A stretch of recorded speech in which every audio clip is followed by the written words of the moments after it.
Hello everyone, welcome to my channel the Gyan Galaxy. यह हमारा आज दूसरा क्लास है। और जैसा कि पिछले क्लास में यानी फर्स्ट क्लास में हमने चार प्रमुख बातों पर ध्यान दिया था और कहे थे कि चारों को ध्यान रखना है। लगभग ईयर्स में इसको बीच बीच करके पूछी जाती है। तो आई होप कि आप लोग सारे वो काम कर लिए होंगे और अपनी पढ़ाई पूरी फोकस के साथ कर रहे होंगे। उसमें से जो चैप्टर था, अगर मैं बता दूं, आप लोगों को जैसा कि याद होगा, आई होप कि आप लोग पहले से ही बुक को सामने रखे हुए होंगे। अगर नहीं है तो बुक अवेलेबल कर लीजिए जितना जल्दी हो सके। फर्स्ट टॉपिक था डेवलपमेंट ऑफ रिसोर्स और सेकंड था सस्टेनेबल डेवलपमेंट। थर्ड था रियो डी जेनेरो अर्थ समिट और फोर्थ था एजेंडा 21। ये चार टॉपिक्स इस चैप्टर के काफ़ी मायने रखती है। तो आई होप कि इसको आप लोग बहुत अच्छे से कंप्लीट कर लिए होंगे। यहाँ तक बातें हमारी हो गई थी और आगे जो हमें आज पढ़ना है वो पढ़ना है रिसोर्स प्लानिंग। तो आप लोग तैयार हैं? तो चलिए शुरू करते हैं। चैनल को लाइक सब्सक्राइब करना नहीं भूलेंगे। अक्सर बच्चे इस टर्म को जो लिखा हुआ है रिसोर्स प्लानिंग नहीं समझ पाते हैं। ये बहुत ही सिंपल से बात है। अगर मैं आप लोग बताऊँ तो मैं पिछले भी क्लास में और इस बार भी बोल रहा हूँ कि मैं उड़ूंगा नहीं और बहुत ही डिटेल में जहाँ पर लगेगा कि मैं टॉपिक को पढ़ करके आगे बढ़ूँ वहाँ तक हम उसी तरह से चलेंगे। तो जैसे लिखा हुआ है, planning is the widely accepted strategy for judicious use of resource. It has importance in country like India, which has enormous diversity in the availability of resource. There are regions which are rich in certain types of resources but deficient in some other.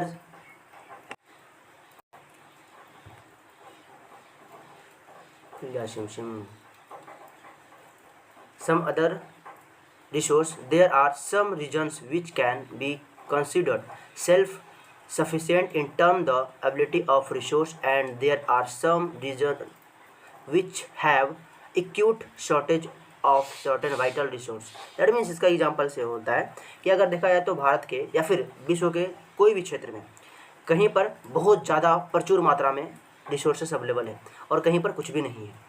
India जैसे देशों की बात करा जाए तो यहाँ पर inner mouse मतलब लगभग ठीक ठाक मात्रा में यहाँ पर भी रिसोर्सेस अवेलेबल है। जैसे छत्तीसगढ़ की बात करा जाए, झारखंड में कोयले के खदान की बात करा जाए, जैसे बहुत मध्य प्रदेश में रिच मिनरल्स की बात की जाए, तो यहाँ पर लगभग हमारे क्षेत्र में ठीक ठाक मतलब रिसोर्सेस अवेलेबल है। बट क्या है कि इसको यूज करने का तरीका हमें नहीं पता, या तो बहुत हैवी मात्रा में कर जा रहे हैं या फिर इसको संशोधित करने का हमारे पास टेक्नोलॉजी नहीं होने के कारण हम उसको अदर कंट्री में अदर देशों में बेच देने के कारण हमारे देश के अंदर उस रिसोर्स का वैल्यू कम रह जाता है और उसी रिसोर्स का वैल्यू अदर स्टेट्स में बहुत भारी मात्रा में किया जाता है। अर्थात हमें रिसोर्स का प्लानिंग करने का हमारे पास कैपेसिटी नहीं है। रिसोर्स तो हमारे पास अवेलेबल है, बहुत ज़्यादा नहीं है, बट जितना है इनफ है, बट हम उसको सही मायनों में सही तरीक़ों से नहीं कर पा रहे हैं। दैट मीन्स क्या है, ये रिसोर्स प्लानिंग, यानी रिसोर्स को हम लोग प्लानिंग के अनुसार यूज करेंगे। हम लोग उसको समझेंगे कि आखिरकार उसका यूज कहाँ है, कितना वो इम्पोर्टेंस है, कौन कौन से सेक्टर में वो अपना बहुत भारी मात्रा में इम्पोर्टेंस रोल निभा सकता है। तो उसके तौर तरीक़ों को समझ करके उसको यूज में लेके आना, उसी को हम लोग बोलते हैं रिसोर्स प्लानिंग। जैसे कि हम लोग थोड़ा सा अगर आगे बढ़ जाए तो लिखा हुआ है कि the cold desert Ladakh is relatively associated from the rest of the country. It has been rich cultural heritage but it deficient in water in transfer infrastructures of some vital minerals called balanced resource planning the nations, states, regionals and local levels. जैसे कि बात करा जा रहा है कि आप बहुत कोई भी सेक्टर में लेकर चले जाइए, चाहे आप आंध्र प्रदेश का अबॉन्डेंट वाटर बॉडीज़ की बात करो, राजस्थान के वो क्षेत्र की बात करो जहाँ पर बहुत ज़्यादा मात्रा में सोलर एनर्जी लगाई जाती है, या फिर लद्दाख की बात करें जहाँ पर बहुत सारे अवेलेबल रिसोर्स है, लेकिन इसको हम अभी तौर तरीक़ों के अकॉर्डिंग इसको निकाल नहीं सकते हैं, और निकालेंगे भी तो बहुत डैमेज होने की संभावना है। तो हमारे पास कुछ ऐसा प्लानिंग होना चाहिए ताकि हमें नुकसान कम हो सके। आई होप को इस टर्म को आप समझ पाए होंगे कि रिसोर्स को सही मायनों में सही डायरेक्शन में यूज करने के प्रोसेस को हम लोग बोलते हैं रिसोर्स प्लानिंग। हम इस सारे जब चैप्टर ख़त्म हो जाएगा तो आप लोगों को हम पर्सनली एक अलग सा क्लास रखेंगे जहाँ पर सारा क्वेश्चन आंसर है ना इस चैप्टर का करवाया जाएगा, और जो भी चैप्टर खत्म करेंगे सबका लास्ट में हम क्वेश्चन आंसर करवाते चले जाएंगे। तो पैसेज बना कर रखना है। अभी हमने टर्म को पढ़ा, जैसे कि इसको बोलते हैं रिसोर्स प्लानिंग। आई होप कि आप इस बात को समझे होंगे। और उसी तरह से हम लोग ये पढ़ने वाले हैं कि भारत में रिसोर्स प्लानिंग करने का प्रोसेस क्या क्या हो सकता है। तो इसी बारे में हम लोग अभी डिस्कशन करने वाले हैं। जनरली हम लोग यहाँ पर जिसे मेंशन किया गया है 3 टाइप्स में, है ना, रिसोर्स प्लानिंग इन इंडिया। तो resource planning in complex process which involves, हम लोग इसको 3 तरीक़ों से हम लोग यूज कर सकते हैं। तो identifications and inventory of resource across the regions of country. This involves surviving, mapping and qualitative and quantitative estimate and measurement of the resource। यानी यहाँ पे कहता है कि पहले हम पहचान करेंगे कि हमारे देश के कौन सा सेक्टर में, कौन सा क्षेत्र में, कौन से एरिया में रिसोर्स उपलब्ध होने के चांसेस है, और जिस सेक्टर में, जिस एरिया में हमें लगेगा कि हाँ अगर हमारे पास कोई तौर तरीका है तो वहाँ पर हम उसको खुदाई करेंगे, मैप के सहारा लेंगे। तो एक तो हमारा ये तरीका हो सकता है ना। और उसके अकॉर्डिंग हम क्वालिटी और क्वांटिटी ये भी ध्यान रखना कि पता चल रहा है कि अच्छा वहाँ पर खुदाई करें, और खुदाई करने के साथ साथ हमें वहाँ पर रिसोर्सेस यानी जो धन संपदा है जो करोड़ों रुपये लग गया और निकला हमें लाख रुपया का। तो ये भी ध्यान रखना है कि कहीं पर रिसोर्स अवेलेबल तो है, बट ऐसा नहीं कि मतलब कि उसको खुदाई करने में उतना मतलब संसाधन लग जाए जितना कि निकले नहीं, ठीक है। तो क्वांटिटी और क्वालिटी दोनों ध्यान रखना है। मान लो कहीं पर रिसोर्स अवेलेबल अगर है भी, बट मान लो कि 50 लाख का है, नहीं पता चल रहा है उसको खुदाई करने सब कुछ करने में हमें 1 करोड़ लग जाएगा, तो क्यों खुदाई करेंगे। तो रिसोर्स आराम से पड़ा रहा हो, नहीं निकालेंगे। जरूरी नहीं हर रिसोर्स निकालना ही है, ध्यान दे देना है। एक उसमें क्वांटिटी क्वालिटी और अच्छे मात्रा में हो। कहीं पता चला कि ठीक ठाक हो, बहुत बहुत ज़्यादा रिसोर्सेस हो, लेकिन उसका कुछ वैल्यू नहीं है ना हमारे देश में ना कहीं कोई कंट्री में, तो उसको निकाल के क्या करेंगे, रहने देंगे। तो ये भी ध्यान रखना कि रिसोर्स को निकालने के बाद क्वांटिटी और क्वालिटी दोनों बरकरार रखना है। Involving a planning structure involves which appropriate technology skills and institutional set of the implemented resource developing plans. जैसे यहाँ पर रखना है कि मान लो कोई रिसोर्स को हम लोगों ने निकाल लिया, लेकिन अब उसको यूज करने का हमारे पास टेक्नोलॉजी नहीं है, तौर तरीके नहीं है, इंस्टीट्यूशंस नहीं है ना, कॉलेज संस्थान नहीं है, तो हमें उसको भी डेवलप करना है ताकि मार्केट में उसका वैल्यू बढ़े। तीसरा बोलता है matching the resource development plans which overall national development plans. यानी हमें अपने देश की ज़रूरतों के अकॉर्डिंग रिसोर्स का मतलब प्लान करना है, उसको ढूंढना है, खोजना है, ताकि हमारे वो देश के डेवलपमेंट में योगदान है। जैसे हमारे देश के बहुत सारे जगह पर रिसोर्सेस अवेलेबल है, या फिर हम लोग कहीं पर समझ नहीं पा रहे हैं कि आखिरकार इसको हम लोग कहाँ पर यूज कर सकते हैं। तो हम अपने देश का नागरिक होने के नाते हम अपने देश के, अगर हमें थोड़ा सा भी अगर रिस्पॉन्सिबिलिटी है हमारी कि हमें देश के लिए काम करना है, तो ये काम जरूर हमें अपनाना है ताकि वो देश के लिए भी यूज हो सके।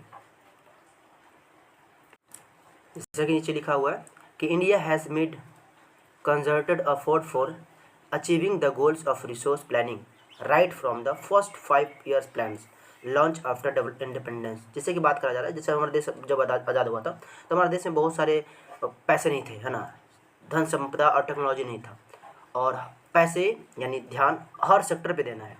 तो हमारा देश के जो गवर्नमेंट है ना, इस पर बहुत पहले से ध्यान दे चुके थे कि अगर देश को अगर आगे बढ़ाना है तो रिसोर्स प्लानिंग को साथ में लेकर के चलना पड़ेगा। वरना जिस तरह से हम ये देख पा रहे हैं कि कैसे विदेशी आए और ना हमारे देश से बहुत सारे धन संपदा जो भी रिसोर्स है, सोने की चिड़िया कहे जाने वाला भारत, सब कुछ लूट के लेके चला गया।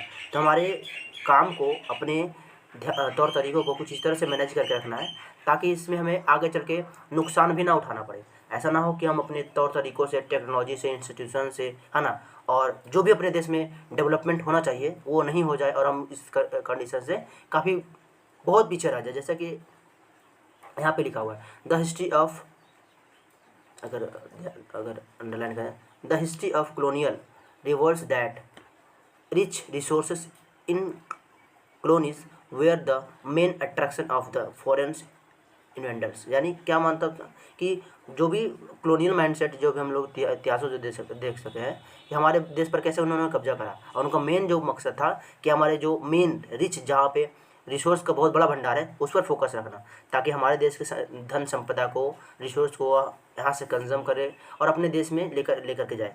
लेकर गए भी वहाँ पर टेक्नोलॉजी, ह्यूमन कैपिटल्स और उसमें निखार आया हमारे देश में वहीं पड़े रह गए। हमारे देश में सिर्फ क्या हुआ, बना बनाया चीज़ हमारे देश में आया, जिससे हम लोग को आगे बढ़ने में, सीखने में, समझने में टाइम लगा। ठीक है, तो ये कहीं ना कहीं हमारे कुछ लूपहोल्स हैं। अगर शायद हमारे देश के उसमें के जो मान लो ट्रेडर्स रहे होंगे, देश को बचाने के लिए, रिसोर्सेज को बचाने के लिए शायद कोई बहुत बड़े कदम अगर लिए हुए होते तो आज हमारी सिचुएशन ना होती। हम लोग भी अन्य देशों के डेवलप्ड कंट्रीज़ में गिनते आते हैं। तो हमारे पास मौके हैं, अभी भी है, ऐसा बात नहीं कि हमने सब कुछ खो दिया, नहीं। हमारे पास अभी भी मौके हैं जहाँ पर हम लोग क्या कर सकते हैं, रिसोर्स को बचा सकते हैं। और इसी रिसोर्स को बचाने के तौर तरीक़ों के हम लोग क्या बोलते हैं, रिसोर्स कंजर्वेशंस, है ना। यानी इसको बोल सकते हैं conservations of resource. Conservation of resource that means ये बोलते हैं कि रिसोर्स को बचाना। यानी अब ऐसा नहीं कह रहे हैं कि अगर आपको रिसोर्स बचाना तो आप रिसोर्स को यूज ही करना बंद कर दें, नहीं। याद करिए, आपको मैंने एक बात बताया था, सस्टेनेबल डेवलपमेंट। आई होप कि आप लोग याद होगा, प्रीवियस क्लास में, पिछले क्लास में हमने बताया था कि सस्टेनेबल डेवलपमेंट दैट मीन्स एक टॉपिक होता है कि आपको डेवलपमेंट तो करना है, ठीक है। हो सकता है उस डेवलपमेंट करने के लिए आप अल्टरनेटिव कोई दूसरा साधन निकालें, बट आपको डेवलपमेंट से पीछे नहीं रहना है, ठीक है। अन्यथा आप अन्य देशों से, अन्य सेक्टर से आप पीछे रह जाएंगे।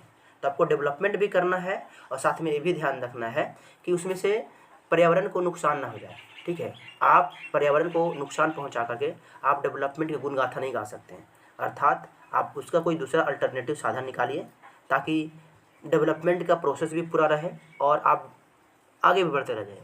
उस तरह से कंजर्वेशन ऑफ रिसोर्स का भी मतलब है कि आप कोशिश करें कि जितना कम से कम हो सके रिसोर्स को यूज करें, या फिर उस रिसोर्स जो बहुत जल्दी ख़त्म होने वाला है, एक समय के बाद हमारे जनरेशन के लिए वो नहीं बचेगा, तो उसके जगह पे आप कोई दूसरा अल्टरनेटिव रिसोर्स यूज करें ताकि आप जो प्रेजेंट टाइम में रिसोर्स है जिसकी जीवन काल बहुत ही कम बचा हुआ है, बहुत ही कम समय में वो ख़त्म हो जाएगा, तो उसके जगह पे आप कोई दूसरे संसाधन का यूज करें।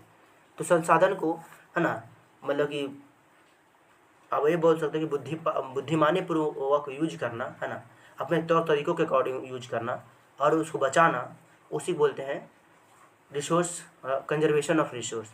आई मीन सपोज कि जहाँ पे बल्ब जल रही है, यानी लाइट जल रही है और वहाँ पे हमें ज़रूरत नहीं है, तो हम उसको हमारी ये कोशिश रहे कि स्विच को ऑफ कर देंगे ताकि वो जो हमारा जो एनर्जी है वो बचा रहे।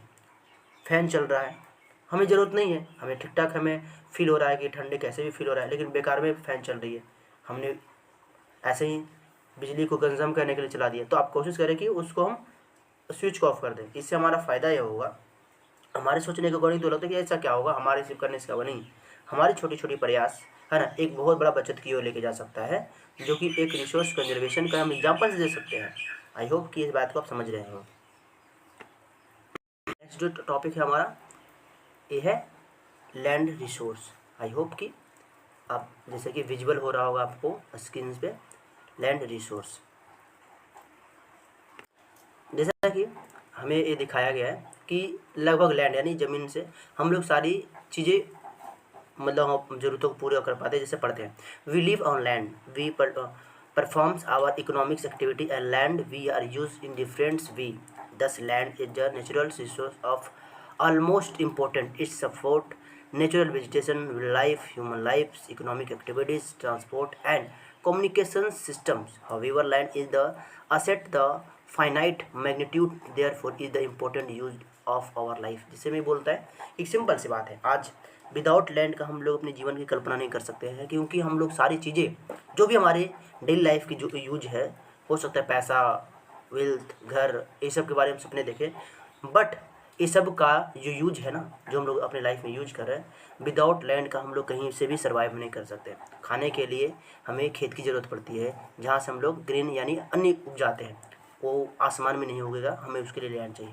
ट्रांसपोर्ट यानी आवागमन करने के लिए, आने जाने के लिए हमें सड़कें चाहिए, तो सड़कें आसमान में नहीं बनेगी। कम्युनिकेशन सिस्टम यानी जो भी हम लोग मान लें कि जो अभी जिस मोबाइल से पढ़ रहे हैं, फिर कोई भी कुछ कर रहे हैं, तो उसका जो बड़े बड़े जो फैक्ट्री या फिर बोल सकते हो कि उसको सिस्टम जहाँ पर डेवलप किया गया है, बड़े बड़े टावर्स, वो आसमान में नहीं है। कुछ तो सैटेलाइट्स वगैरह है, बट अन्य चीज़ें हैं जो ज़मीन पर है ह्यूमन्स लाइफ सर्वाइव करने के लिए। हम अगर देखें तो लैंड हमारे लाइफ में आज बहुत बड़ा रोल अदा करता है। जिसको हम लोग कहीं भी ऐसा नहीं कर सकते कि इसके बिना हम अपनी लाइफ को सर्वाइव कर लेंगे, तो ऐसा पॉसिबल ही नहीं है। अगर लैंड की बात करें जाए तो हम इसके लैंड्स के बहुत सारे फीचर्स हैं, कहीं पर माउंटेन है, प्लेटियो, पठार है, प्लेन्स है, आइसलैंड है, बहुत सारी चीज़ें हैं जिसमें कंसिडर किया जाता है कि एक फिगर यहाँ पर जैसा कि दिया हुआ होगा, इसको भूलना नहीं है ना। मेनली जो 3 चीज़ें हैं आपको ध्यान रखना है, यहाँ से 10th में क्वेश्चन पूछे गए हैं, ठीक है, डायरेक्ट इनडायरेक्ट एक फिगर दे करके पूछ दिया गया है। और यहाँ पर जैसे कि 23%, सॉरी 27%, 43% और 30% जो यहाँ पर मेंशन की गई है वहाँ पे नहीं था, ठीक है। और पूछ दिया गया था कि इसमें से जनरली प्लेटियो का कितना प्रतिशत हो सकता है, तो प्लेटियो अगली बार पूछा गया तो माउंटेन पूछा जा सकता है या फिर प्लेन से पूछा जा सकता है। तो इस बात को आप लोग बिल्कुल अच्छे से ध्यान रखना है। मतलब कि यहाँ पर जनरली आ जाता है कि आज देखा जाए तो आपका लैंड वाले एरिया में लगभग 43% अगर कौन है तो मैदान है यानी प्लेन्स है। उस तरह से देखा जाए तो आपका 27% है जो पठार है जिसको बोलते हैं प्लेटियो बोलते हैं। और उसी तरह से 30% की बात की जाए तो पर्वत है यानी माउंटेन्स है। और तीनों हमारे देश के लिए और कोई भी देश के लिए बहुत मेजर इंपॉर्टेंस रहता है। विदाउट कोई एक चीज़ का आप लोग, जैसे कि लैंड आपको प्लेन्स चाहिए तो प्लेन्स पर आपको ग्रेन, रहने के लिए, सर्वाइव करने के लिए क्षेत्र, ये सब चाहिए। प्लेट्यू जो कि हमारे रिच मिनरल्स के लिए इम्पोर्टेंस होता है ना। प्लेट्यू में बहुत सारे रिच मिनरल्स पाए जाते हैं। वो माउंटेन जो कंडीशन को सर्वाइव करने के लिए, क्लाइमेट को मेंटेन करने के लिए, और अभी माउंटेन से बहुत सारे हमारे और भी यूज है। यानी देखा जाए तो ओवरऑल तीनों चीज़ें हमारे लिए बहुत ज़्यादा जरूरी है। यानी ये भी हमारा बनता है कि हम लोग लैंड को क्या करें, यूटिलाइजेशंस करें। यानी हम लोग इसको किस किस टर्म में, कौन कौन से सेक्टर में हम लोग कितना यूज कर सकते हैं। अरे ये क्या हो गया,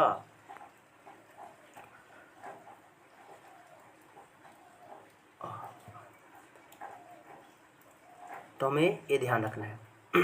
और यहाँ से भी क्वेश्चन पूछा गया है, जैसे कि पूछ दिया गया है कि लैंड यूटिलाइजेशन में आपको इसमें से किसका एग्जांपल्स है, जैसे फॉरेस्ट है, लैंड नॉट अवेलेबल इन कल्टिवेशंस, ये सब है जो पूछ दी गई है। तो आपको इसको, इस टर्म को भी, फैक्ट्स को भी आपको याद रखना है।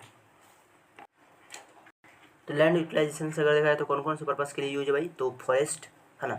आई मीन कोई भी देश में पॉल्यूशन किस तरह से मेंटेन रहेगा, फॉरेस्ट बहुत डिजर्व करता है। सेकंड है land not available in the cultivation, यानी वो वह जो क्षेत्र जो कि कल्टीवेशन के लिए यूज ना हो, जहाँ पर जनरली है जो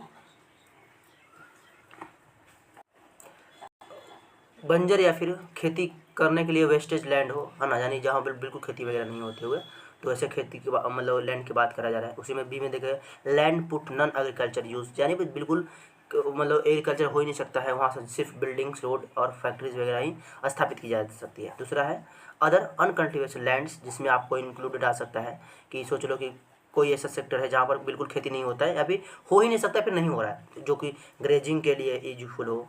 आखिरकार मवेशियों को भी चरने के लिए तो जगह चाहिए। लैंड अंडर मिसलिनियस, जहाँ पर सपोज कर लिए कि बहुत सारे ट्री है, वहाँ पर ग्रो करी जा रही है।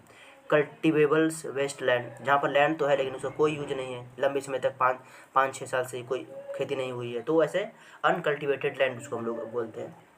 वही अगर चौथा नंबर पर देखें फॉलो लैंड, फॉलो लैंड उसको बोलते हैं हम लोग, जिसको प्रतिभूमि, यानी लंबे समय तक जो है जो परत के रूप में जहाँ पर कोई खेती नहीं हुई उसको हम लोग बात करते हैं। खोल खोल खोल कर लो ले। टॉपिक है हमारे पास land use pattern in India, अर्थात हम लोग भारत में लैंड पैटर्नों को किस तरह से यूज करते हैं। इसे प्रत्येक टर्म को हमें जानने लायक चीज़ें, तो थोड़ा थोड़ा पढ़ते हैं डिटेल में। The use of land is determined both of physical factors such as the topography, climate, soil types, as well human factors such as population density, technology capability and cultures and traditional etc. अर्थात यहाँ पर ये बात को mention की गई है कि भारत में हम लोग लैंड पैटर्न को बहुत मायनों में यूज करते हैं, जहाँ पर भौतिकीय कारण, टोपोग्राफी अर्थात ऊंचावच, जलवायु, मिट्टी की बनावट, ह्यूमन फैक्टर्स, जनसंख्या घनत्व और टेक्नोलॉजी, ये सभी मायने रखता है। और सांस्कृतिक महत्व तो ये अलग से है। तो ये सब के टाइप से हम लोग ये कह सकते हैं कि भारत में लैंड यूज पैटर्न को मेंशन की जाती है। अगर आए तो नीचे से पढ़ने से पहले मैं आप लोगों को एक बात ज़रूर बोलना चाहूँगा कि ये सब फिगर्स आप लोग ज़रूर देखा करें, जो आप लोग बच्चे अक्सर इग्नोर कर जाते हैं कि किस सेक्टर पे कितना क्या चीज़ है, क्योंकि बहुत बार जो एग्जामिनर होता है यही फिगर्स को देख करके वन टाइप्स यानी MCQ है जो पूछ ली जाती है। यहाँ देखा है तो भारत में जेनरली लगभग है जो 45% है जो आप रेटिंग दी गई है। खेती का पैटर्न है ना, फॉरेस्ट है, बैरन एंड अनकल्चरल वेस्टेज है। मतलब इसको आपको जरूर डेटा याद रखने चाहिए, और ख़ास करके तो जरूर जो 45.26 और 18 पॉइंट और इधर है इधर भी 45.5 और 23 पॉइंट, जो भी दो मेजर डेटा है ये आपको जरूर याद रखने चाहिए। तो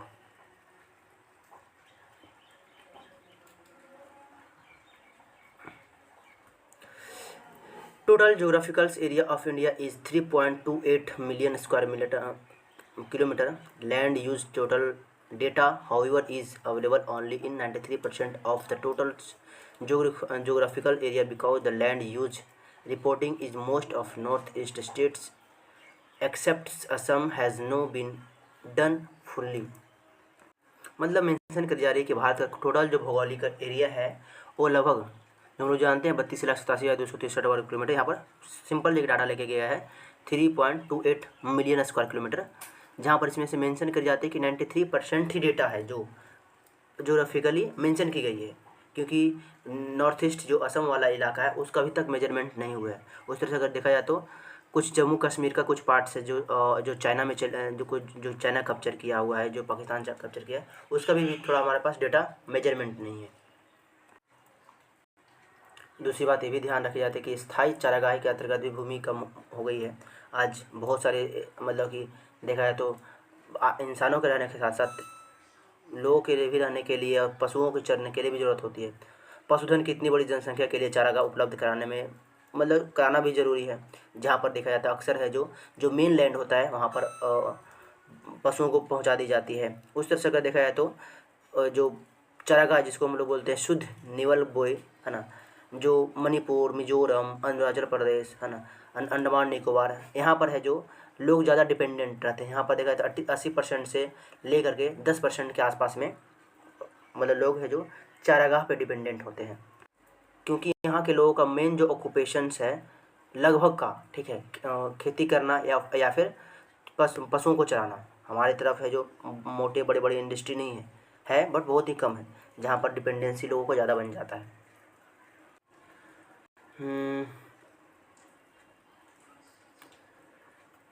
यहाँ पर लिखा हुआ है fringes those forest dependent upon it a part of the land is term as the waste and land put there non agricultural use.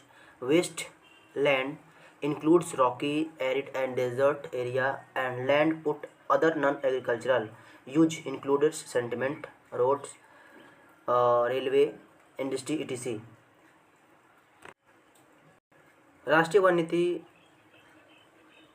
1952 के अकॉर्डिंग यहाँ मेंशन किया गया कि लगभग देखा जाए तो अपने देश पर लगभग 33% है जो फॉरेस्ट है, जो कि ठीक ठाक है, बहुत ज़्यादा कम ज़्यादा नहीं कह सकते, जहाँ पे बहुत कुछ शामिल है। जहाँ पर बोला जाता है कि कुछ सेक्टर तो ऐसा है, कुछ क्षेत्र तो ऐसा है जहाँ पर rocky mountain, arid soil, desert ये सभी इंक्लूडेड है। और ये सब का यूज है जो वेस्टर्न लैंड के अकॉर्डिंग आता है, जहाँ पर सेटलमेंट करने के लिए, रोड बनाने के लिए, रेलवे बनाने के लिए, इंडस्ट्री स्थापित करने के लिए बहुत ज़्यादा बेहतर मानी जाती है। ताकि इस पर ये भी हमें करना है क्योंकि सब कुछ लेकर के चलना है, क्योंकि बहुत सारे लोगों का जो जीविका है हाँ एक फॉरेस्ट पर ही डिपेंडेंट होते हैं। सपोज कर लेते हैं कि जहाँ पर अच्छे फॉरेस्ट है, जहाँ पर ग्रोथ देता है देश को, अच्छे फसल से लेकर के अच्छे फ्रूट्स और लोगों के आजीविका से लेकर के, तो अगर उसको वेस्ट कर देते हैं तो ये लोग जो डिपेंडेंट है उन चीज़ों पर, उस क्षेत्र पर, तो वो कहाँ जाएंगे?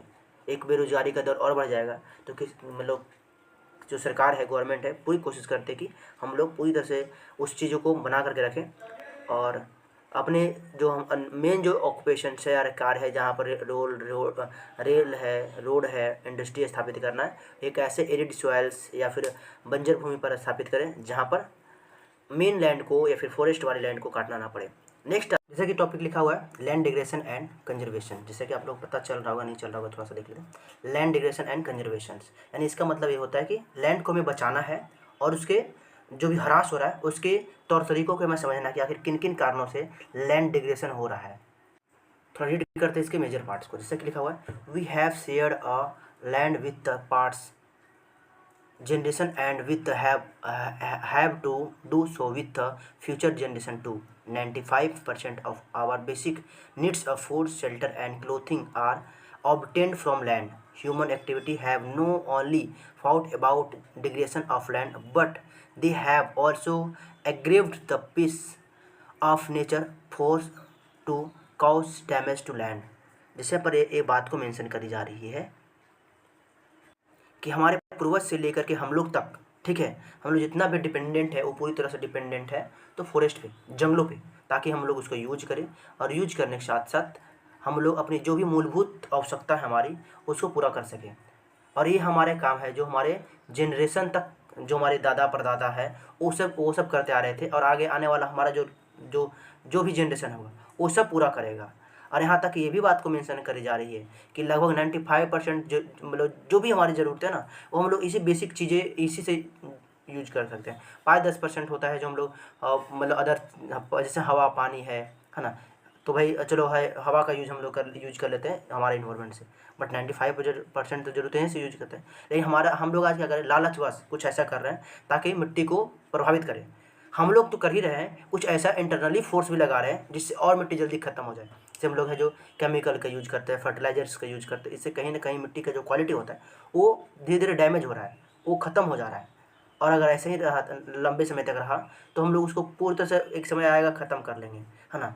कुछ और भी हमारी एक्टिविटी जैसे कि कहीं पर हमारे, ये तो भाई लैंड को भाई उसकी क्वालिटी को ख़राब करने का तौर तरीका तो हो ही गया। कहीं पर और भी दिख रहे हैं, जे कहीं पर मान लीजिए माइनिंग हो रहा है, खुदाई हो रहा है ना, तो वहाँ पर क्या कर रहे हैं, मिट्टी को खोद ले रहे हैं लेकिन उसको कभी भर नहीं रहे, जिससे क्या हो रहा है कि जो हमारा ऊपर का जो मेन लैंड है जहाँ पर हम लोग एग्रीकल्चर कर सकते हैं, है ना, खुदाई करने के साथ साथ अगर कर लेंगे तो वो जो मेन लैंड है यानी जो जो एलुअल सॉइल है जिस पर खेती की जा सकती है वो ज़मीन के अंदर धंस जाएगी और ऊपर रह जाएगा बंजर भूमि, तो ये हमारे लिए एक खतरनाक है। हमारे कुछ ऐसे तौर तरीके हैं जहाँ पर क्या करते हैं कि हम लोग जंगलों को काट देते हैं, मतलब डिफोरेस्टेशन कर देते हैं। इससे क्या रहा है कि मिट्टी के ऊपर की परतें ख़त्म हो जा रही है। अधिक से अधिक चारागाही कर देते हैं जहाँ पर मतलब कि जानवर होता है जो जो जिस मिट्टी घास जो होता है उस जड़ को मिट्टी को पकड़ के रखा जाता है ताकि बारिश आए, हवा आए तो वह मिट्टी को बहने दहने न दे। लेकिन अगर अधिक ग्रेजिंग हो जाने के कारण मिट्टी की गुणवत्ता खत्म हो जा रही है। यानी हमारे ऐसे बहुत सारे ऐसे प्रयास है जो कि हम लोग मिट्टी की गुणवत्ता को ख़त्म करते जा रहे हैं, और कहीं ना कहीं ये हमारे तौर तरीके हमारे लिए बहुत ज़्यादा नुकसानदायक है, जिसका प्रभाव हमें झारखंड, छत्तीसगढ़, मध्य प्रदेश, उड़ीसा, है ना, डिफोरेस्टेशन लाइक बहुत सारे ऐसे एग्जाम्पल्स देखने को मिल सकता है। और इसका ही कारण है एक लंबे, या फिर हम लोग फिलहाल की बात करें चाहे गुजरात हो, राजस्थान हो, मध्य प्रदेश हो, महाराष्ट्र हो, ये सब हम लोग ओवर ग्रेजिंग मतलब जितनी मतलब कि चारागाह होनी चाहिए उतना नहीं होना, जितनी होनी चाहिए उससे ज़्यादा कहीं ज़्यादा हो रहा है ना। और इसका उत्तर प्रदेश, पंजाब, हरियाणा में तो बहुत ज़्यादा देखने के लिए मिल रहा है, जहाँ पे मिट्टी अब उस हालत में नहीं है कि अपने आप को मैनेज कर सके, फसलों को फिर से उगा सके। वहाँ पर मतलब यहाँ के लोग क्या करते हैं इसको मैनेज करने के लिए, तो बहुत ज़्यादा फर्टिलाइज़र का यूज़ किया जा रहा है। फर्टिलाइज़र का ओवर यूज होने के कारण धीरे धीरे और बहुत जल्दी से मिट्टी की गुणवत्ता धीरे धीरे ख़त्म हो जा रही है। और ये ख़त्म हुआ मिट्टी की गुणवत्ता कहीं ना कहीं वहाँ के अंदरूनी पार्ट्स, जो कि वहाँ जो मिट्टी है, वहाँ का जो जल अंडरग्राउंड वाटर है उसको डैमेज कर रहा है, और डैमेज करने के कारण कि हम लोग फिर से उसी को कंज्यूम कर रहे हैं, और कहीं ना कहीं उसका जो बैड इम्पैक्ट है हमारे बॉडी पर पड़ रहा है, उसका कहीं ना कहीं बैड इम्पैक्ट हमारे एटमॉस्फेयर पर पड़ रहा है। निकलने वाला वहाँ से इंडस्ट्रीज है, जो जहरीली गैसें हैं, हमारे हवाओं को पोल्यूटेड कर रहा है। तो हमें ज़रूरत है कि हम अगर जो निकलने वाले जो पोल्यूटेड हवा है जो मिट्टी में मिल जाती है, हवा में मिल जाती है, हमें कहीं ना कहीं से डैमेज कर रहा है, तो इसको हम रोकें, हम उसको बचाएं। हमारा ये मेन ज़रूरत है डिफोरेस्टेशन को रोकें। हम लोग मिट्टी को मैनेज करने के बाद हमारे पास कुछ तौर तरीके हो, क्योंकि ये हमारे लिए एक बेस्ट सोल्यूशन है ज़िंदगी जीने के लिए। इसको हम लोग कोई तरीके, जैसे यहाँ पर लिखा हो, planting of shelter, built of plants, control over the grazing, sustainable and sand dunes, the growing thorn bushes from bush, some of the methods of check land degradation in arid area. मतलब हमारे पास कुछ ऐसे तौर तरीके होना चाहिए जो बढ़ते हुए प्रभाव को, जो ओवर ग्रेजिंग हो रहा है, जहाँ मिट्टी ख़त्म हो जा रही है, तो हमें इसको मैनेज करने के लिए हमारे पास कोई प्रॉपर मैनेजमेंट होना चाहिए ताकि हम मिट्टी को बचा सकें। नेक्स्ट है सॉइल एज ए रिसोर्स। सबको जानते हैं कि हम लोग ये पढ़ रहे हैं, ये एक नेचुरल रिसोर्स है, सॉइल एज ए रिसोर्स, और इसके बहुत सारे टाइप्स हैं। हम लोग इसको नेक्स्ट टाइम यहाँ से थोड़ा अलग से टाइप ही चेंज हो जाता है, तो इस टाइप को हम लोग नेक्स्ट डे कंप्लीट करेंगे। तो बने रहेंगे वीडियो में, ऐसे ही नेक्स्ट टाइप का यूज कर। कहीं पर अगर लगता है कि कोई खराबी है, पर कहीं पर कुछ दिक्कत हो रहा है, तो कमेंट बॉक्स में अपनी परेशानियों को लिख सकते हैं, ताकि हम अपनी चीज़ों को फिर से और उस पर सुधार कर सकें। बाकी हमारी कोशिश रहेगी कि आपके सारे क्वेश्चंस और सारे जो आपके डाउट हैं कंप्लीट हो जाए, और कुछ अगर कमियाँ रह जाएगा तो उसको हम बहुत जल्दी कंप्लीट करने की कोशिश करेंगे, दूर करने की कोशिश करेंगे। चैनल को सब्सक्राइब लाइक ज़रूर करेंगे। धन्यवाद।